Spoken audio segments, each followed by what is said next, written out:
Good afternoon. Good afternoon. I'd like to welcome everybody to our Health, Education, Entertainment, Neighborhoods, Parks, Arts, and Rivers Committee. And it is 1:30, and we are in City Hall, room 1060, and the meeting is called to order. Thank you, Councilman O'Farrell, for being here. And I'd like to remind everybody in the audience who want to speak on any of the items today or speak on public comment, please sign up at the kiosk right outside the door. And before I take public comment, I do want to mention that there has been a request from Council District 3 to continue item number 6 on today's agenda. So if there's no objections, we'll continue that item to be to a later date. That will be determined. Thank you, Mr. O'Farrell. And at this point, I do want to take multiple public comment items as well as general public comment item at the same time. And, Antonio Ramirez, we'll give you 3 minutes.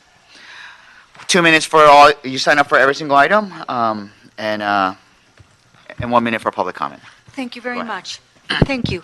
Item number 1, we need more multifunctional and multifaceted senior citizens centers from early morning to evening for both baby boomers and senior citizens. A vibrant, safe, clean, wholesome, happy, drug-free, drama-free, violent-free, freedom-friendly, and First Amendment liberties with no fear, no assaults, or any kind of violence to be brought onto this wonderful environment for these wonderful people who've gone through so much. Also, stop the theft, the fraud, the abuse, the violence.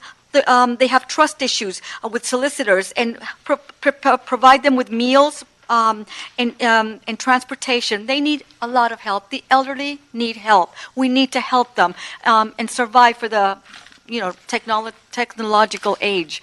And number 3, ladies and gentlemen, the Justice Crime Prevention Act, juvenile, is one dilemma. But the probation department, they're not responsible for all the inadequacies and all the problems that these youths have. The problems begin with their parents, and I speak about the Latinos. They are indoctrinated. They are gang indoctrinated, so I feel bad for a lot of these children because they are now gang indoctrinated. And when they go to these so-called safe park spaces, they vandalize, they graffiti, they plug up the toilets with clothing, toilet paper rolls, and they use stacks full of toilet seat covers, and they plug up the toilets where, like the Music Center, Grand Park, blocks 1 and 4 bathrooms, they have to plug up the toilets. It's about a grant program. Yeah, the Grand Park uses... A grant program. Oh, the grant. Okay, well, we still are talking about the juvenile in the probation department, even though there's... It's the probation department giving a grant to the Rec and Parks department to have internships. Right, but they It's an also employment need program. to be aware. I'm sorry, could you put my... could you put my... You have your public comment as well. Okay. The reason I discuss this is because they need to be aware of the problems that these juveniles are creating at the parks. They need to be taught. Okay, so I'm going to right start from your wrong. general public comment now, okay? Oh, Go ahead. Okay, thank you, City Attorney, for taking my time. City Attorneys, number 7 and 8, what you need to do is find an ordinance not to censor people or throw them out. If you agree or disagree, do not throw them out or censor them.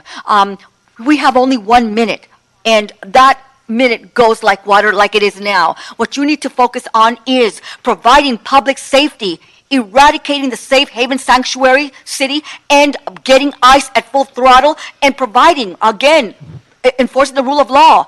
That's what we need. We need safety in Los Angeles. We are under siege. Walk out there. I know you're comfortable. You live in a safe haven, well-to-do environment. I don't, and many of us don't. You need to do your job, and that is protect the people. Stop censoring me. Stop throwing me out. Do your job, man. I have a bundle of stuff that I bring and I push it and throw it at the city so you will see what we go through. It's a lot of fucking drama. If it isn't the fucking niggers following me into the bathrooms all over the street, robbing me, attacking me, it's the fucking white trash and the goddamn gangbangers. Thank you, I Mr. bring Ramirez. that here. It's Thank you. ugly, but it's true. Thank you, Mr. Ramirez. Do your fucking job, man, and you'll feel better. Because I'm doing it for Thank you, Mr. Ramirez. You can't be talking to the city attorney. Thank you very much. But thank you very much. Allow us. Thank you, Mr. Ramirez. And we almost made your. Thank you. Thank you.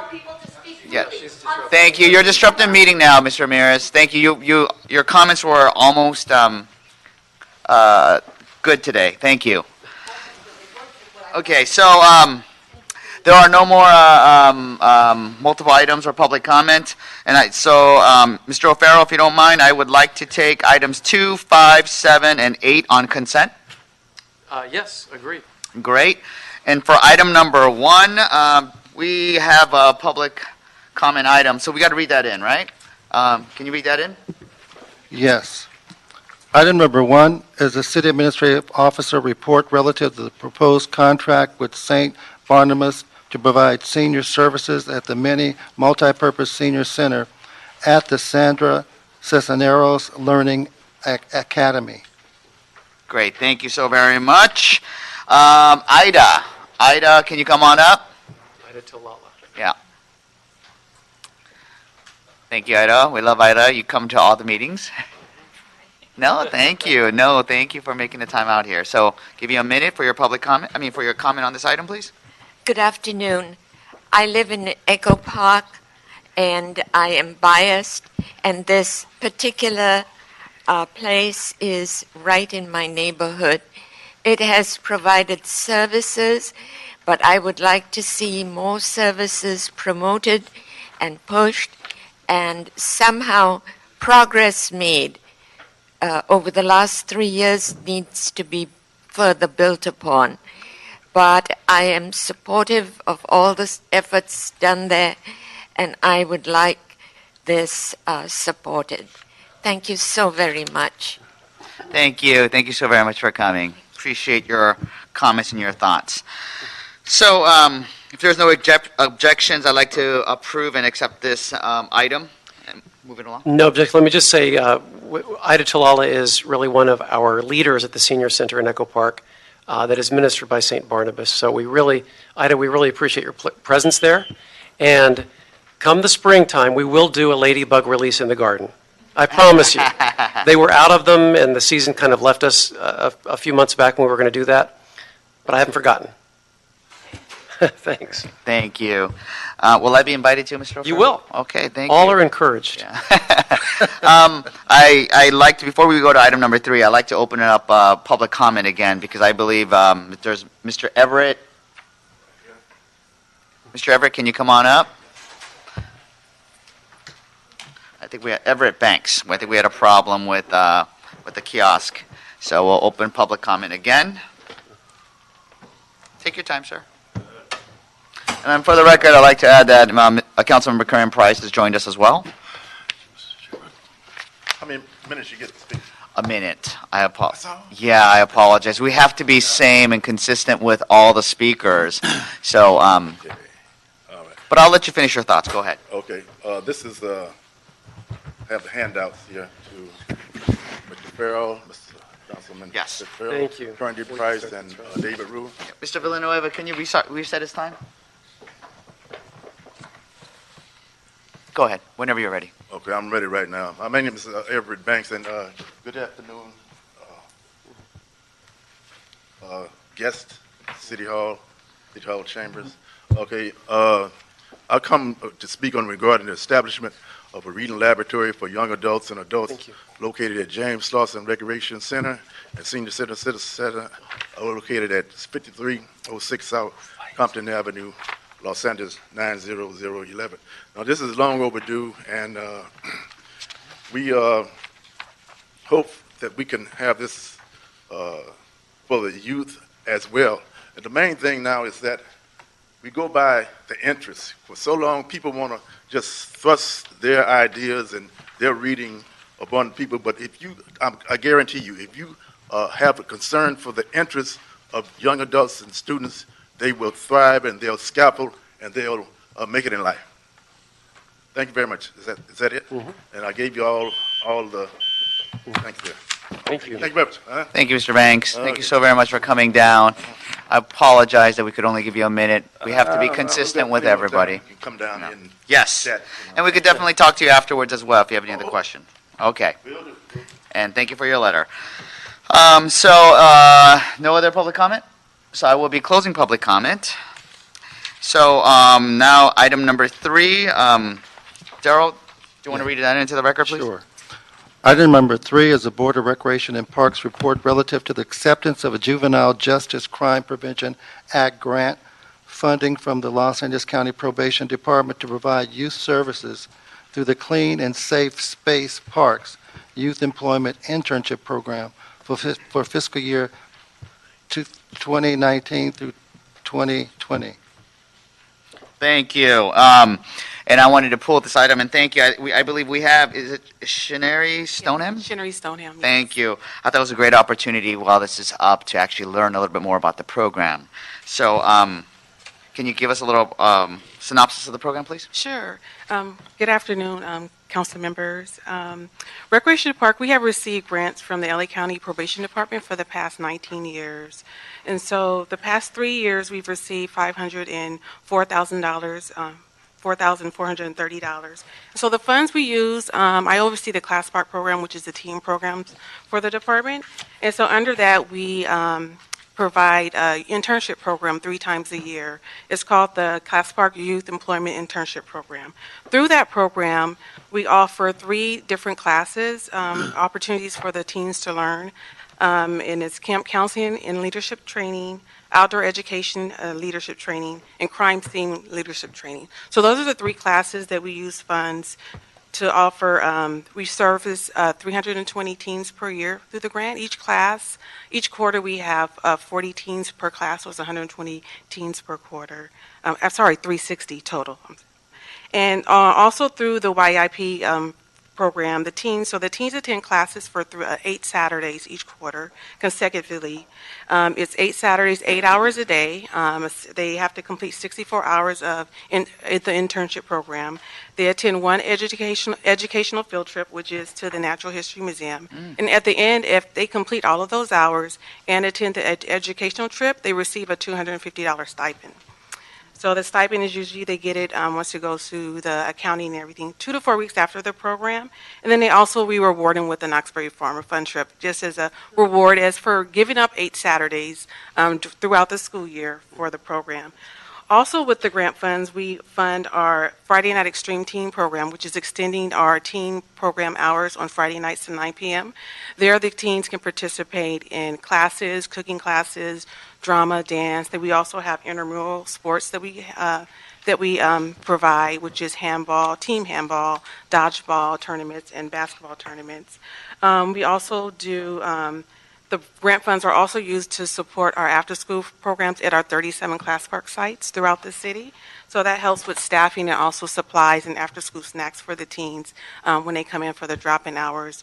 Most of our Class Park sites offer computer labs, so the funds also help with staffing for that as well, tutoring and any activities we provide during the after-school hours. Thank you so very much, Ms. Stoneham. And colleagues, I just wanted to highlight this program because I first want to thank the Department of Recreation and Parks for not just this program, but many of the other programs that we have, not just for youth, but for at-risk youth, but for the community in general. And in particular, this grant has been around for 19 years. Yes, correct. Right? 19 years. And the reason I wanted to highlight this, because I wanted to show a little bit of positivity. And especially in light of the homeless crisis that our city is experiencing, I see this program not as a juvenile justice crime prevention program, but I consider this a poverty program, an anti-poverty program, an anti-homelessness program. Because homelessness didn't happen overnight. It happened over years and years and decades, especially for a lot of working families, like my own parents who were working 2-3 jobs and were never home. Luckily, I had my grandmother taking care of us, but there's many families with latchkey kids where they have nowhere to go, no after-school programs, no park programs, and they might go with the wrong crowd and fall into wrong circles, join gangs, possibly get a criminal record, or even fall into drugs or mental illness. So because of programs like this, this is how we're going to prevent homelessness. Not necessarily immediately right now, but homeless prevention. And that's why I just wanted to highlight the work that you do. And I do have 2 quick questions. Sure. So how many at-risk youths has the department served in the last 2 decades from receiving this funding? Each year, we serve about 2,000 teens within our FNET after-school programming, and then along with the with the YIP, we service about 300 to 320 teens just each year with the grant. So we've But- several thousands of teens we've served with this grant So over the past 19 So years. 2,000 plus another 300, Yes. so about 2,300 per year. Per year, yes, Okay. correct. And we each year, so we have a cap on the kids we can accept for the internship program because the money only goes so far with the stipends. But through our FDET and our after-school program and all of our other teen programs, they're all free to the teens of the city and city of Los Angeles. So we never turn anyone away. So we expect in the coming years for our numbers to increase because we're always recruiting each school year, recruiting teens, and we have 54 of our teens going to college this fall. That's great. Which is exciting. So we did a survey, but we anticipate our numbers increasing each year because we're constantly recruiting new teens. Is the funding been stable, going up, going down? It's been about the same for the past 3 years that I've been overseeing the program. Okay. Yes. And anything we could do to help expand. I mean, there's a lot of wonderful programs that are pseudo-government programs, like at FOTO, Friends of the Observatory Right. at Griffith Park. They have a huge program where they bring children from all over the city. So whatever we can do to help, whatever we can do to connect, because we have a lot more assets than just the Natural History Museum, which is a Yeah, great we do. facility, Mr. Price. But Nice recovery. we have many other. We would love the We can definitely take advantage. children to enjoy. And Take advantage. one last question before I turn it over to my colleagues, because they might have questions as well. But aside from the number of individuals served, what metrics are you using to track the success and what areas do you need improvement from year to year or Well, help? We track the teens that complete the program, each track, because there's 3 tracks. So we have the fall, winter, and spring. And so I have my staff follow up with the teens after the program to see if any of them, and with our park staff, because our programs are held at the parks. So we find out who was able to get a job as a day camp counselor or official, because along with the day camp counselor class, we are also teaching them how to be sports officials, because we need them at our parks for the youth sports. Wow. So we keep track of how many teens are able to get jobs after our program with us, or maybe move on. We've had teens to become LAPD officers, go to the service. So we track where the teens are going. Are they able to get jobs? Do they need help with resumes? So we keep count on who's able to get a job with us, for one, because we want to encourage them to become our rec aides and rec assistants. We keep track of who's able to, because also through the leadership portion, we do teach them how to write a resume, how to dress for an interview, how to prepare for an interview. So that's all a part of the leadership training. So you want to track what teens are able to actually get a job after they've gone through our program, and also to keep a track of who's able to go to college, maybe come back and work for us. So we keep those tracked of their progress as they're going along within our program. Well, it would be great if you could share those metrics with us I can at a share later with your date. staff. Yeah, if Absolutely. you could send it to all our staffs. Sure. Mhm. How many went to college? You said 45 already, just from last year's program. How many got jobs? And, for the Absolutely. last 3 years, that would be a great resource to have Yes. and something good that we could look at. Absolutely. Colleagues, any questions? Thank you, Mr. Chair. Wonderful program. I love this program. And so, in some rough math, you've served over 40,000 youth in the last 19 years. Yes. And so how long do you track them? Do you track them all the way back to when the program first I've only started began? tracking them in the past. I've been in Class Park a little over almost 3 years. Three, I've okay. tracked them that long. Yeah. But I can go back to see if we have records. I wouldn't expect that you would go back, 19 years or even 10, but a consistency in terms of the time frame for tracking is good. And so have some of them become Recreation and Parks directors? We've had, actually, no, not Recreation Director, but one of our recent, in our Metro Region office where I work, one of our admin clerks, she's recently become an admin clerk. She was actually in the teen program at Hazard Park. So you're seeing teen program, then they go off to college and they Yes. get their degree and they come back. Come back. And they Have find the employment city. with the city. Yes, we've had a few that come back to our department, yes. Terrific. Well, congratulations. So, yeah, I can get that information to you, put it together. Great. Absolutely. Thank you, Mr. Chairman. This is a great program, and just hats off to you for you've really taken ownership of it. We can tell, and you really care about the kids and their involvement. In terms of the instructors, are they are the instructors rec staff, or are you They're bringing recreation- volunteers, or So they're recreation assistants. We have 4 staff assigned to each class. So each of the camp counseling has 4, outdoor education has 4, and also our CSI has 4. Then I have a senior rec director that oversees the program itself. So she goes around to each site every Saturday while the program is going on. Well, this is an exciting program. I was pleased to see that 6 of the school parks in CD9 are involved. Talk a little bit about recruitment. How do you recruit the students? How do students learn? Is it word of mouth? Is it, It's word of mouth through the teams that we have.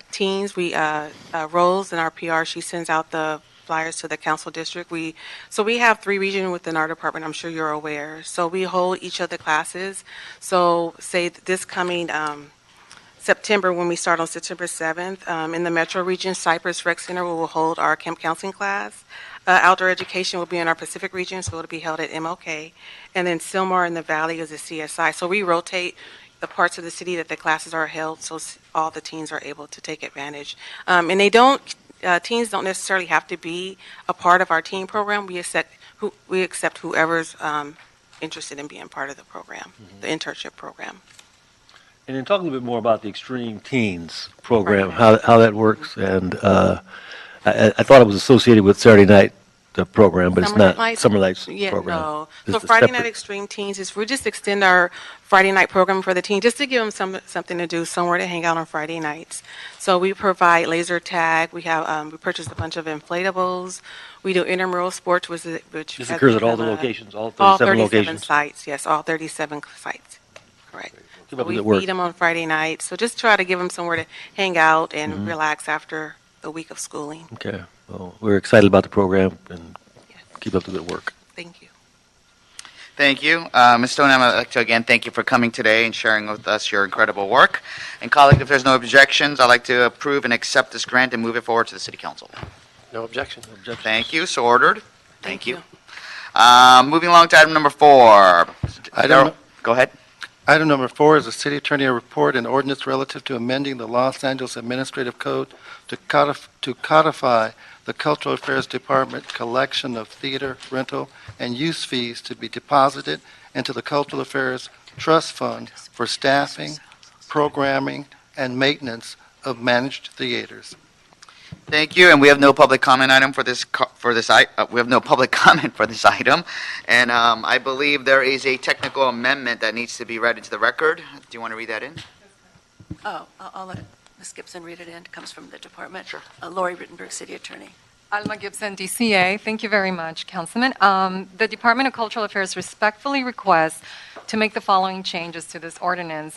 With respect to the theater named 7242 Owens Mouth, DCA requests to change the theater name to the Canoga Park Stage Arts Lab and change the acronym from WVP to CPSAL, or CAPSUL, otherwise known as CAPSUL.